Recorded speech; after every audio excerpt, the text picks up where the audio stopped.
Hi guys, in today's video I'm going to show you how you can fix YouTube issue. This version is out of date. So the first step you simply need to do is to open settings of your smartphone and go into the app management and click on app list. Here you need to search for the YouTube, click on that, and you need to click on storage and cache. The first step you need to clear cache, and after that you need to clear storage. So once you done that, you simply need to go back and open Play Store and search for the YouTube here,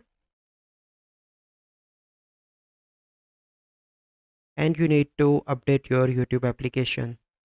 So once you update, you simply need to open YouTube, and after that your issue will be resolved. So here you can see that.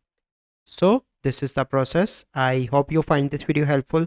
If you find this video helpful, must like this video, subscribe to our YouTube channel for future videos. We'll see you in the next video. Thank you. Have a good day.